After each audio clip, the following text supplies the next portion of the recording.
The ancient Athenians created some of the finest pottery the world has ever known. To ancient craftsmen, these clay forms were more than just plates and water jugs. They were like canvases for painting. On such everyday objects, the artists told legends of warriors and gods. But painting on pots is different than painting on canvas. Color comes from glazes, watered-down clay. The Athenians had some of the finest clay in the Mediterranean. When fired, it turned brick red, but they had only one color of glaze, black. Still, with just this simple combination of black and red, they created grand works of art. Artisans decorated pottery in several stages. First, they painted a thin coating of watered-down clay over the whole pot to prepare the surface. Then they used a thicker glaze to paint the figures and designs. When fired in an airtight environment, the iron oxide in the clay turned black. But when air was admitted, the clay reverted to a lighter color. The parts painted with the thicker solution lighten more slowly than the rest of the pot. After the pot cooled, artists scratched or painted on additional details. They often added white and occasionally a little purple to their designs. This vase was created in the black figure style. The figures were painted with thick clay. The red color of the clay was allowed to come through in the background. Later, artists reversed the black figure style. They painted most of the pot with thick clay solution and left the figures red. Only fine details of the figure were painted in black. This is called the red figure style. Greek vases came in many shapes and sizes. Their decorations tell us a lot about life in the ancient world.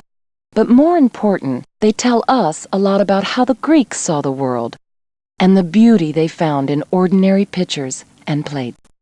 During the course of civilization, the invention of pottery made from clay was an event that occurred among many ancient peoples all over the world. The invention of porcelain, however, was unique to the Chinese, and the birth of porcelain changed the appearance of pottery forever. Aside from its mysterious shine resembling that of crystal minerals, porcelain imbues pottery with a dreamlike soul of great beauty. How did ancient Chinese people accomplish this? The city of Jingdezhan in southeastern China supplied porcelain to the emperors of China for more than 500 years.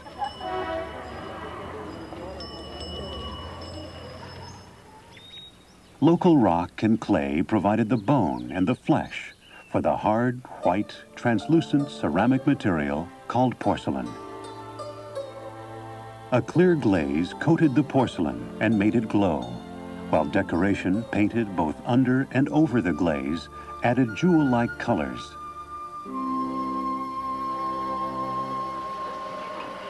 Beginning in 1402, China's emperors ordered thousands of porcelain pieces from Jingdezhan every year for use at the court in Beijing, in state rituals, as official gifts, for dining, and for decoration of the palace.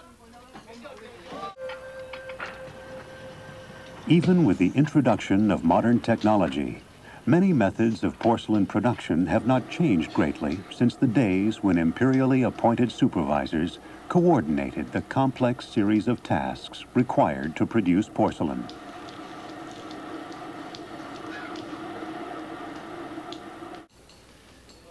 After drying completely, the pieces are ready for decoration.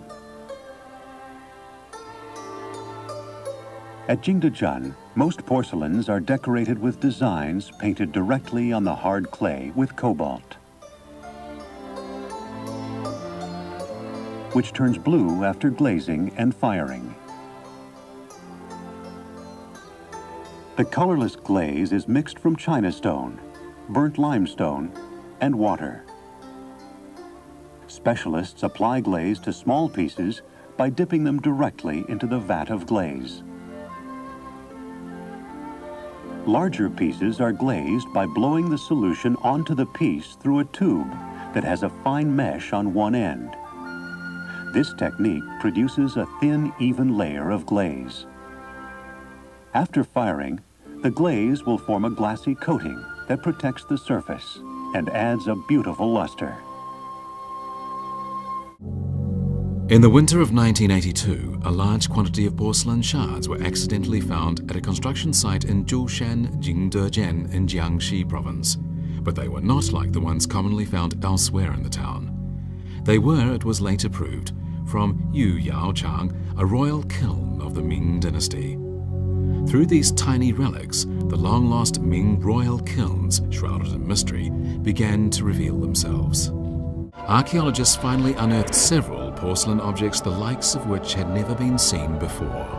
And not only were they extremely valuable, amazingly, they were completely intact. As well as this, from the shards retrieved from the earth, more than 1,000 porcelain articles were reassembled. The obvious questions are, why were so many broken porcelain objects found, and how was it possible to piece the shards together to form the 1,000 porcelain works?